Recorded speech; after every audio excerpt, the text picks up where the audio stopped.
kutubakiza Watanzania kuwa bado wamoja, lakini vile vile kuwa na amani katika nchi yetu ya Tanzania. Tuombe Mungu kwamba viashiria vinavyotishatisha vikome kwa jina la Yesu, lakini zoezi hilo lifanyike vizuri. Tuwaombee ndugu zetu ambao watakuwa na dhamana kubwa ya kushughulikia mambo hayo na uchaguzi, ikiwemo tume ya uchaguzi. Inaitwa Tume Huru ya Uchaguzi. Tumuombe Mungu kwamba wahusika wote katika tume hii kweli wawe huru, ili waweze kutumia uhuru wa kufanya haki katika swala zima la uchaguzi wa viongozi wa nchi yetu. Wataifanya nchi yetu hii tuwe na amani, tupate viongozi tukiwa tumeridhika kwamba tunawapata viongozi wetu kwa haki, tukiwa huru katika uchaguzi wetu.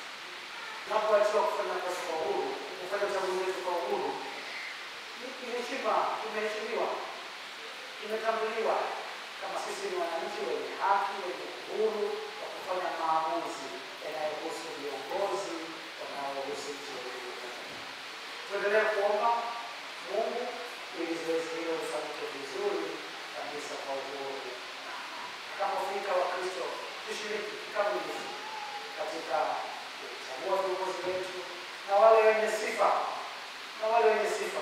wachukue fomu, wagombee. Sio dhambi kugombea kuingia katika mambo yanayohusu siasa, ili kufanya maamuzi yanayohusu nchi yetu hii ya Tanzania.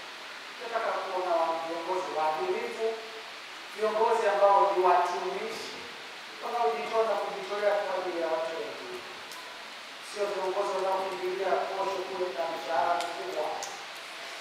Hapana, tunataka kuona watu ambao wanaguswa na hali inayowahusu Watanzania na kujitoa na kujitolea kwa ajili ya nchi.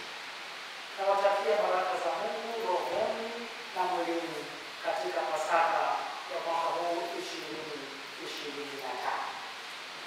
Naombeeni Mungu ajalie ile Pasaka nyingine ya 2026 tujaidi tukiwe tena wote hapa